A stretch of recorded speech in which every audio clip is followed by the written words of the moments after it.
Le SUTR a des enseignements du Bouddha sur la guérison des hémorroïdes. Traduction chinoise. Tripitaka, Maître Shi Yi-jing, Dynastie Tang. Traduction vietnamienne. Lai Bodhisattva Upasaka Nguyen Tuan. Ainsi ai-je entendu.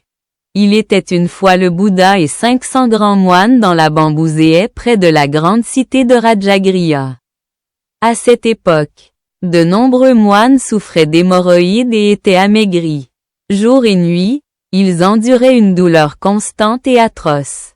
Tenant cela, Ananda, l'être de sagesse et de vie, vint trouver le Bouddha. Il se prosterna alors, le front touchant les pieds du Bouddha, et se tint à l'écart, disant, « Vénérable Seigneur, actuellement, de nombreux moines de Rajagriha souffrent d'hémorroïdes et sont extrêmement amaigris.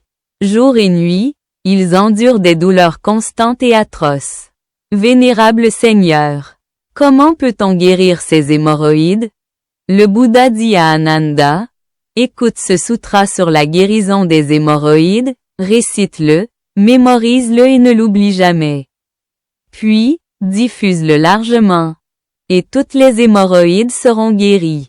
Les hémorroïdes comprennent les furoncles causés par le vent, les furoncles causés par la chaleur, les furoncles causés par l'esprit, ou les furoncles causés par une combinaison de ces trois, les furoncles causés par le sang, les furoncles de l'abdomen, les furoncles des narines, les furoncles des dents, les furoncles de la langue, les furoncles des yeux, les furoncles des oreilles, les furoncles de la tête, les furoncles des mains et des pieds, les furoncles du dos, les furoncles de l'anus et les furoncles articulaires.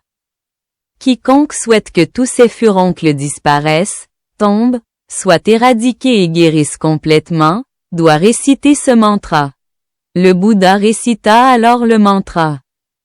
Tediara aglant alan mesribi sri sri marka sci sambhavatus vara ananda.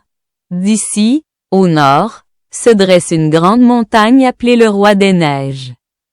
Là-bas se trouve un très grand arbre sala, nommé Nansheng. Il porte 3 sortes de fleurs. 1. Des fleurs qui commencent à peine à éclore. 2.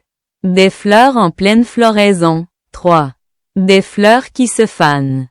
De même que ces fleurs se fanent et tombent, ainsi en sont les hémorroïdes. Elles ne saigneront plus, ne suinteront plus, la douleur cessera et elles disparaîtront. De plus, quiconque récite régulièrement ce sutra atteindra la connaissance des vies antérieures. Il pourra se souvenir d'événements de cette vie passée et accomplir le dharma de la récitation des mantras.